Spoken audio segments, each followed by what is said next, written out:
আমাদের মতলব থেকে ধনারপাড়ার মাঝামাঝি দগুরপুর যে ব্রিজটা আছে, দেখেন এখানে কিছু গুরুত্বপূর্ণ অনিয়ম আজকে আপনাদের সামনে তুলে ধরবো। এই যে আপনারা দেখেন, মানুষ নিজ স্বার্থে শুধুমাত্র নিজের কথা চিন্তা করে সাধারণ মানুষের যে প্রবলেম হচ্ছে, সারা বাংলাদেশের মানুষ যে রাস্তা দিয়ে চলাফেরা করে অবস্থাটা কি করছে দেখেন। এই যে ফুটপাত, এটা কেন দিয়েছে? এটা হচ্ছে মেন সড়ক, এটা হচ্ছে ফুটপাত, মানুষ হাঁটা চলার জায়গা। সে রাস্তাটাকে নোংরা করে রাখছে শুধুমাত্র নিজ স্বার্থে। তো চলুন আজকে এগুলো পরিষ্কার করে দেই।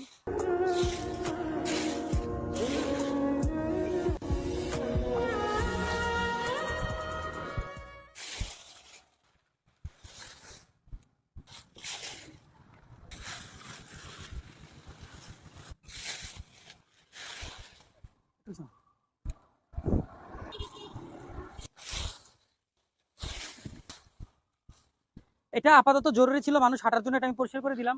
আর এই যে দেখেন ব্রিজের উপরে এই যে ময়লাগুলো দিয়ে রাখছে, এগুলো আসলে মহিলাদের কাজ। তাই আমি আপনাদেরকে বলবো, দয়া করে এই এলাকার যারা আছে ভিডিও শেয়ার করে দিবেন, এবং যদি জানান কে এগুলো দিছে যাতে এগুলো পরিষ্কার করে দেয় প্রথমত। আর দ্বিতীয়ত হচ্ছে যে আমরা 2-3 দিন পর আবার আসবো এটা রিভিউ দেওয়ার জন্য। যদি আপনারা এগুলো নিজ দায়িত্বে পরিষ্কার না করেন তাহলে আমরা এগুলো খালে ফেলে দিব। কারণ আপনারা অনেক বড় অপরাধ করছেন। একটা মেইন রোড, এই রাস্তার মধ্যে মানুষের সৌন্দর্য নষ্ট করছেন প্রথমত। দ্বিতীয়ত মানুষ চলাচলের রাস্তাটা নষ্ট করে ফেলছেন। নিঃস্বার্থে হাজার হাজার মানুষের ক্ষতি কখনোই করবেন না। আপনি একটা কাজ করার আগে অবশ্যই চিন্তা করতে হবে যে আপনার কাজের দ্বারা অন্য কারো প্রবলেম হচ্ছে কিনা। সবাই ভিডিওটা বেশি বেশি শেয়ার করে দিবেন, আমাদেরকে এই ধরনের কাজ করার জন্য আরো উৎসাহ দিবেন। সবাইকে অসংখ্য ধন্যবাদ।